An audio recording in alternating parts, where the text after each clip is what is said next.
क्या कमाल opportunity avail की है इस्लामाबाद यूनाइटेड ने। एलेक्स हेल्स और साहबजादा फरहान ने वार किया और फिर शादाब खान ने भी ज्वाइन किया, हैदर अली ने भी अच्छा कैमियो खेला एंड जिसका रिजल्ट ये हुआ है कि Islamabad United have booked their place in the play offs, यानी वो खेलेंगे कोयटा ग्लैडिएटर्स से प्ले ऑफ। अगर जीते तो डायरेक्ट फाइनल है, उनको एक एज भी मिल गया है of losing a game as well.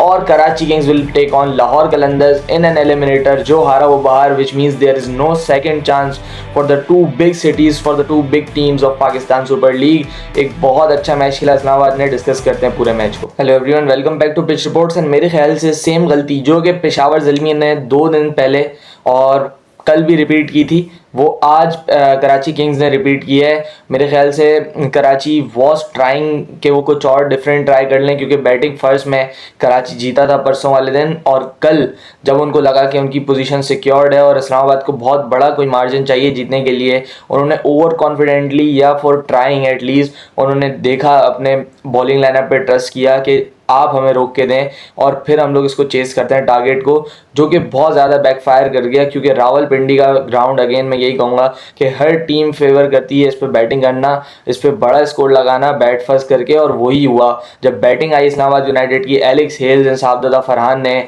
On slot जो जारी किया with in the power play 70-75 run, और उसके बाद पावर प्ले के बाद भी 11 ओवर में कुछ 140 रन हो गए थे।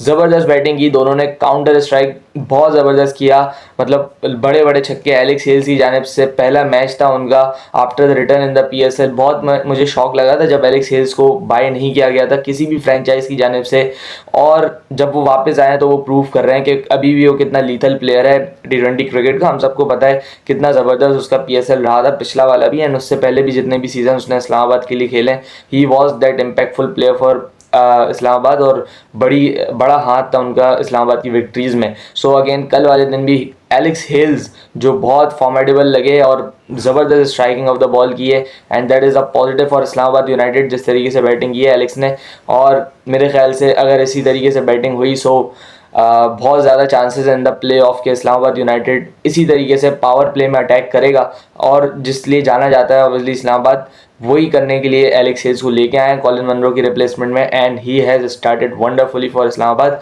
लेट्स सी आगे किस तरीके से लेके चलते हैं। लेकिन दूसरी तरफ अगर मैं बात करूँ साहबजादा फरहान की, so picked up from where he left. मेरे ख्याल से साहबजादा की जिस तरीके की फॉर्म है वो बहुत कम लगती है T20 क्रिकेट में किसी की। एक साल में जिस बंदे ने 50 छक्के मारे हुए हों बिफोर टुडे, वो मतलब आप समझ सकते हैं वो किस तरीके की फॉर्म में है। वो सेंचुरीज करके आ रहा है, बड़ी सेंचुरीज करके आ रहा है। 163 किया हुआ है उसने T20 क्रिकेट की मैं बात कर रहा हूँ, फिर उसके बाद 148 किया, फिर PSL में आया वहाँ 100 किया, 250 किए, और कल वाले दिन एक और 100 ऑन द कार्ड था।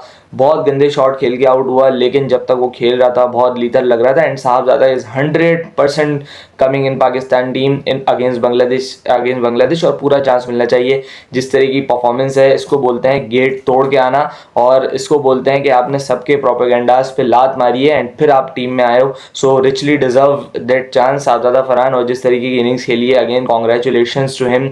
और क्रेडिट देना पड़ेगा इस्लामाबाद की मैनेजमेंट को, जितना खुला चांस इन्होंने दिया है फरहान को, जिसकी वजह से हम देख रहे हैं कि परफॉर्मेंसेस आ रही हैं। उसके बाद अगर हम देखें जो प्लेटफॉर्म सेट किया था आई थिंक ओपनर्स ने, उस पर कैपिटलाइज करना कोई ज़्यादा मुश्किल नहीं था। एंड अगेन वही चीज़ हुई, हमने देखा कि नया बॉल बहुत अच्छा बैट पे आया। जब तक दोनों ओपनर्स खेल रहे थे ऐसा लग रहा था विकेट पे है ही नहीं कुछ, लेकिन जैसे ही वो दोनों आउट हुए फिर हमने देखा बॉल थोड़ा लो भी रहना शुरू हुआ, जिसकी वजह से रसीव एंडरसन भी आते के साथ ही उस फ्लो में ज्वाइन होना चाहा उन्होंने, लेकिन नहीं हो पाया अनफॉर्चुनेटली, अपनी विकेट दी। और भी कोई सलमान अली आगा से भी रन नहीं लगे, पाकिस्तान के कैप्टन ज़रूर हैं, लेकिन इस PSL में कुछ खातिर का परफॉर्मेंस नहीं है। सलमान को सीरीज़ से पहले, इंटरनेशनल सीरीज से पहले अपने फॉर्म में आना बहुत ज़्यादा ज़रूरी है, क्योंकि सलमान एक वाइटल रोल प्ले करेंगे इन पाकिस्तान टीम।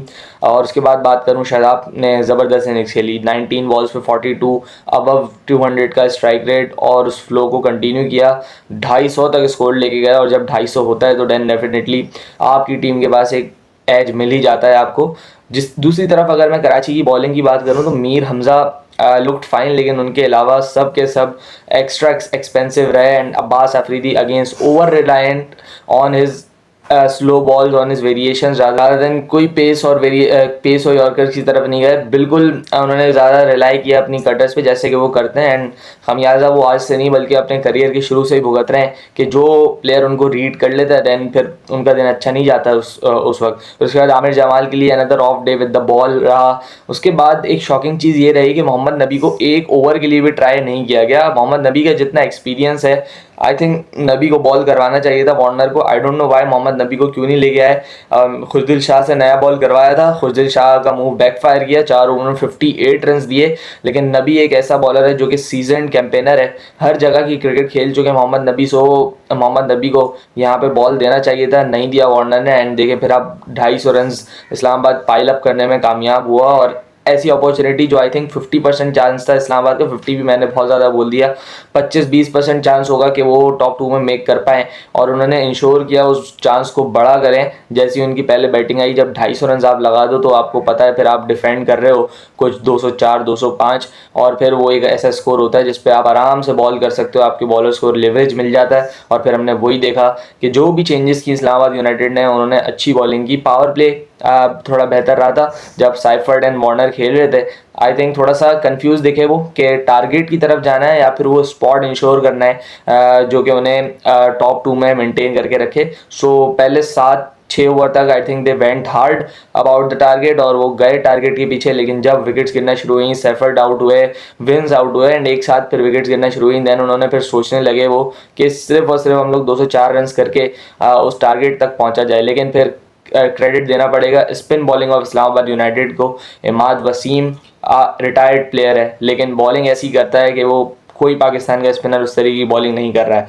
आज शादाब खान ने भी 4 आउट किए, बहुत अच्छा साइन है पाकिस्तान के लिए क्योंकि माइक हेसन आपको मैं बता चुका हूँ पाकिस्तान के कोच हो चुके हैं अब। और शादाब खान को अब टीम से निकालना किसी के लिए भी बहुत मुश्किल है क्योंकि माइक हेसन और शादाब खान की जोड़ी हम सबको पता है PSL में जो वंडर्स करती आई है। तो most probably Shadab will be in the team और इस तरीके की परफॉर्मेंस शादाब की बहुत ज़्यादा अहमियत की हामिल है पाकिस्तान के लिए भी and even for himself as well, क्योंकि बैट से भी परफॉर्म किया, बॉल से भी परफॉर्म किया, टोटल कैप्टन परफॉर्मेंस और लीड फ्रॉम द फ्रंट किया है जिसकी वजह से आप देखें रिजल्ट आया इस्लामाबाद के लिए और इतना पॉजिटिव रिजल्ट आया है, बहुत वन साइडेड मैच जीते।